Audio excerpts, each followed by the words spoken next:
Plain text connection strings make lives convenient and easy for us while we're developing our .NET application. But if your application goes into production and human beings can still read your connection string in your appsettings.json file, then it's really just a matter of time before you have a really bad day. Best case scenario, no one notices and you just have to live with the guilt, the fact that you've done this. But worst case scenario, somebody might use this information maliciously, which could be disastrous for you, your company, or your customer. Nobody wants that at all, so in this video I'm going to show you how to secure your connection string once your application goes into production while keeping it easy to read and maintain. This method doesn't have any external dependencies and doesn't rely on any cloud technologies. As a disclaimer, this method is by no ways foolproof, but it is a fantastic first line of defense and it is really easy to implement. So let's get into it.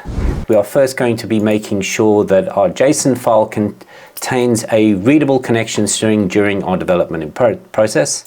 Then we're going to be creating a secondary application that is going to take a readable connection string and converting it to a scrambled string which can't be read by humans. In our production environment, we're going to be using environment variables in the operating system to store that encrypted connection string, and then we need to make sure that our application now points to the environment variables and not to our JSON app settings file. And then lastly, we need to make sure that our appsettings.development.json file doesn't go with the application when being published to production. Right, so let's get into the code and we're going to set up our initial development connection string. Okay, so I've got a standard Blazor application here. We start off with an app.settings.json file. We also have an appsettings.development.json file, and all we're going to do here is go and add a connection string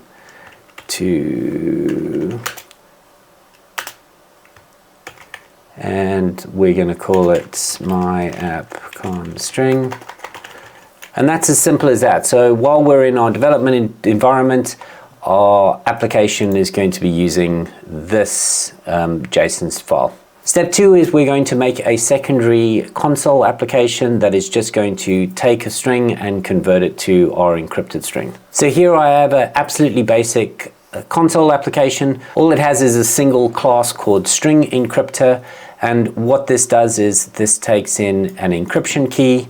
It ensures that the encryption key is either 16, 24, or 32 characters long. This is because we're going to use AES, and those are part of the rules and regulations of using that functionality.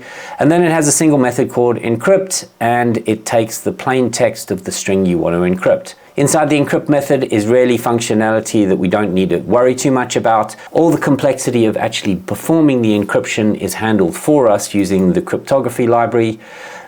What is worth noting is we need to define our key, and then we also randomly generate an initialization vector. We generate that every time, and all this really means is if we take the same string and encrypt it multiple times, it's going to look different. The scrambled version is going to be different every time.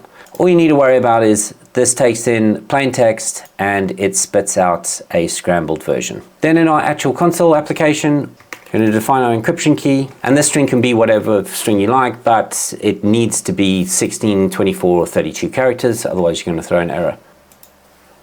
Next, we'll prompt the user to enter the string that they want to scramble, and we're going to make an instance of our string encryptor class, passing in that encryption key that we've defined at the top.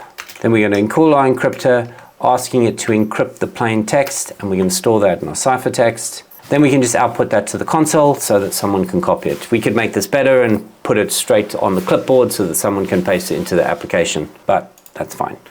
Then we can just run our application, enter our connection string that we want to encrypt, and it's going to spit out this long illegible string. We'll copy that to our clipboard, close the window. Right, so now we move on to our production environment. So typically this would be on the server or the place you're going to deploy your application. And what we're really trying to achieve here is we're trying to store the connection string completely separately from our application. So in no way is it related to our application. We're going to install the connection string in an environment variable which is managed by the operating system. In my situation, it's Windows, but other operating systems have comparable environment variables. You could create your environment variable with a .NET application, or manually from the operating system, I'm going to show you using PowerShell. So we're going to declare a variable. I'm going to use capitals and underscores just to follow the standards of environment variables.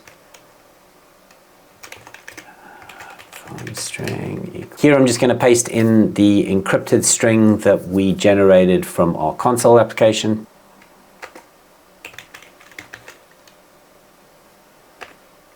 And now that we've declared our two variables, we're just going to call the set environment variable method, passing in those two variables. First, the name of our variable, and then secondly, the connection string itself. String. And then here we can either define an environment variable either for a user, so it's whoever's logged in. I'm going to declare a system-wide one, which is machine. You do need administrator rights with PowerShell to create a machine variable, but not for a user one. And that's it. We should have created our environment variable. I'm going to confirm that our environment variable is there by searching Windows, find it in Control Panel, System, Advanced Settings, Environment Variables, and here we have our myapp_connection string. Next, we're going to write our decryption code in our Blazor application. So back in our web application, I'm going to create a new class and call it string decryptor. And this is really just going to do the complete opposite of what our encryption method previously did.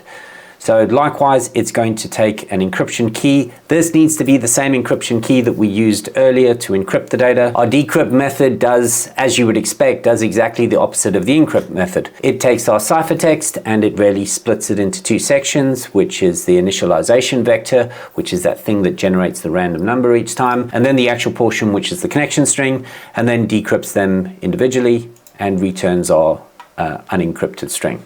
Now we just need to use that decryption method and at runtime determine which environment we are using. So if we move over to our program.cs, at this point we really want to be checking in which development, are we in development or are we in production. We're going to define our connection string here, and if we're in our production environment, we're going to be getting our environment variable, and it's as simple as this. This is the same name that we gave to our environment variable in our production server.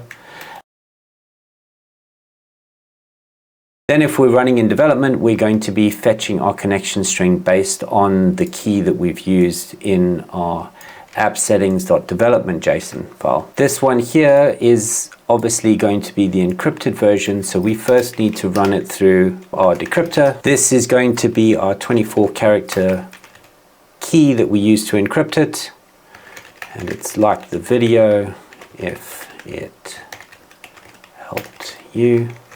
And then here we're going to call decryptor.decrypt, passing in the connection string. And then down here you can go in and add this to your DB context, and then it will use the appropriate connection string. And let's just put a breakpoint here and see where this stops. So if I go ahead and debug this now, it should be reading our connection string from our app settings file.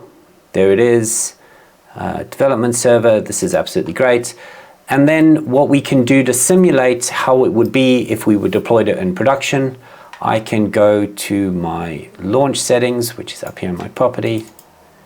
And then I can say whenever I run this HTTP profile, let's say instead of using the environment development, I'm going to override this and say production. This is just a way of testing it. If I save this, if I run this now, you'll see now it's no longer considering it as development. If I have a look at the connection string, it's currently reading the environment variable as null. This is because when we created our environment variable, Visual Studio was already running. Visual Studio takes a snapshot of all the environment variables at the time it launches. So if we go and restart the whole of Visual Studio, so this is after a restart of Visual Studio. If I go and run this again, in our fake production environment, it's read the environment variable just fine, and after we run it through our decryptor, it's decrypted our connection string just fine. So the last thing we want to make sure we do is we remove our development app settings file from our publish. Otherwise, when we publish, someone's still going to be able to go and see our development app settings. This is really straightforward. We can just go right click on the properties of this file and we can say do not copy to the output directory. This will exclude it from our publish. And here in our project settings, been defined as never copy to our output directly. And it's as simple as that. I have all these steps and the source code in a PDF. The link is in the description below. It's completely free. YouTube thinks you should watch this video of mine next, so I'll see you over there.